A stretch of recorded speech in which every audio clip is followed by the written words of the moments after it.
Друзья, алоха! Добро пожаловать на Гавайи! Первое мое знакомство с Гавайскими островами состоялось в 2012 году, практически сразу после посещения американских заморских территорий. Это острова Сайпан и Гуам в Тихом океане. Самая ближайшая точка в России, с которой возможно вылететь на Гавайи, это город Владивосток.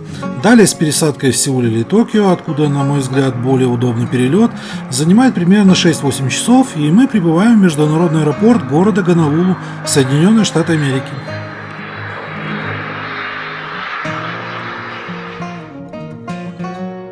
Приземлившись в аэропорту города Гонолулу, проходим паспортный и ветеринарный контроль, далее переходим в терминал внутренних авиалиний и на маленьком самолете выдвигаемся на остров Кауаи. Так, знакомство с Гавайскими островами мы начинаем именно с него. Перелет занимает не более 30 минут, и, кстати, наземного сообщения, такого как паромного там или катерного, на Гавайских островах нет. Остров Кауаи – это самый западный остров из 4 основных островов. Кауаи – это старейший остров Гавайского архипелага, 4-й по величине, и интересный факт – он самый русский. Попозже остановимся на этом поподробнее. Кауаи называют остров Сад или Цветущий остров. На острове есть аэропорт, сюда прибывают самолеты с других Гавайских островов и некоторых городов материковой части страны из Калифорнии. Выйдя из терминала аэропорта, первым делом озадачиваемся чем? Правильно, транспортом. Мы берем в аренду автомобиль. Он обходится нам примерно в $300 за неделю, то есть $40 в сутки. Это с полной страховкой. Без машины тут делать нечего, никуда не доберешься, а роль общественного транспорта на острове выполняет такси. Вообще я считаю, что в США самая удобная в мире система аренды автомобилей. Большие сети предоставляют примерно одинаковый уровень сервиса, но в США я предпочитаю пользоваться сетью Alama. В гавайской культуре существует несколько версий, связанных с происхождением названия острова. Одна из них рассказывает про гавайского мореплавателя, который дал название острову в честь своего сына. Дело в том, что слово Кауаи можно перевести как «место вокруг шеи». В данном случае имеется в виду, что любящие родители прижимают младенца к груди, а он обнимает их шею руками. Другая версия связана с тем, что возможное значение названия острова – это время еды либо время поесть. На Кауаи очень много диких кур и петухов. Когда в 1992 году на Гавайи обрушился ураган, то из разрушенных курятников они разбежались по всему острову. Получили одним словом тогда свободу, и с тех самых пор их популяция постоянно растет. А так как охота на них запрещена, то они себя здесь очень прекрасно чувствуют, бегают везде, где только можно. Природа на острове впечатляет своей разнообразностью. Здесь есть и прекрасные пляжи, и живописные каньоны, водопады, и удивительные горы. На Кауаи снимали множество фильмов, в том числе и нашумевший «Индиана Джонс», «Парк юрского периода» и «Пираты Карибского моря».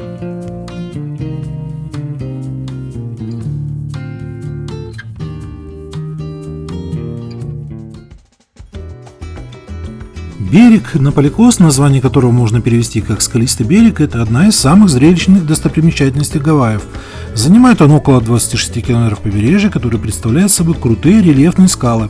Высота у них до 1200 метров, они опускаются к песчаным пляжам, сказочным гротам, пещерам и каньонам. Но, к сожалению, увидеть это можно только с моря или с воздуха.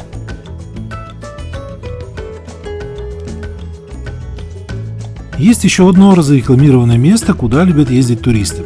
Это отверстие в скале, через которое волны проталкивают воду, похоже на гейзер. С каждой волной вода устремляется вверх, а когда она проталкивается через отверстие, то издает звук, напоминающий шипение. Струя может стрелять в воздух на высоту до 15 метров. А это каньон Ваймея, известный также как Большой каньон Тихого океана. Приблизительно он 16 км в длину и до километра в глубину, расположен на западной стороне острова.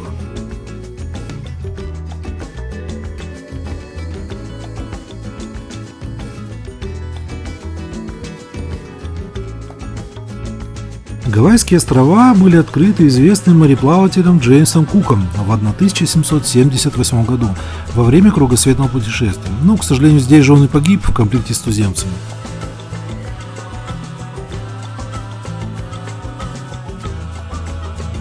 Пляж Пойпу – самый популярный пляж на острове, поэтому мы приняли решение забронировать отель именно на нем. Travel Channel однажды назвал пляж Пойпу лучшим пляжем Америки. Пляжный парк Пойпу является одним из самых популярных безопасных пляжей на острове. Заманчивые воды Пойпу делают его очень популярным среди туристов, местных жителей и даже обитателей местной морской фауны. Большие хону, это гавайские зеленые морские черепахи, также плавают в этих водах. С поздней осени до середины весны возле Гавайи зимуют киты, которые на лето мигрируют к Аляске.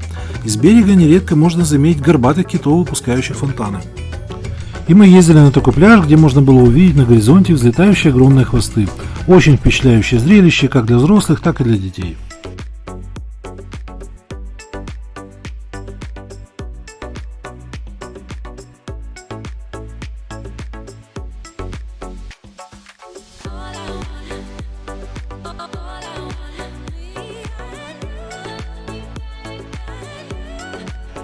Чтобы остров оставался таким же спокойным и умиротворенным, власти острова придерживаются правила: нельзя возводить постройки выше, чем кокосовая пальма.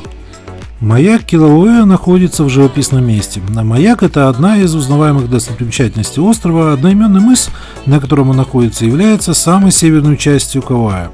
В 1909 году лишь за $1 правительство купило эту территорию компании, которая занималась выращиванием сахарного тростника. Строительство маяка было закончено 1 мая 1913 года. В 1976 году он был деактивирован и заменен автоматическим, а с 1985 года здесь находится заповедник, задачей которого является охрана морских птиц. В начале нашего видео мы сказали о том, что остров Кауай можно назвать самым русским островом Гавайского архипелага. И вот почему. Русские мореплаватели в начале 19 века тоже активно участвовали в освоении острова Кауай. Сегодня на острове можно посмотреть развалины русского форта Елизаветы, здесь так он сейчас называется. Из 3 построенных русских крепостей до наших дней сохранилась лишь она одна. Остальные постройки разрушились в течение времени, и руины Елизаветской крепости с 1966 года в настоящее время признаны национальным памятником США. На Гавайях очень много высоких водопадов, которые достигают иногда 900 метров. 26-метровый водопад Вайлуа входит в число самых красивых гавайских водопадов.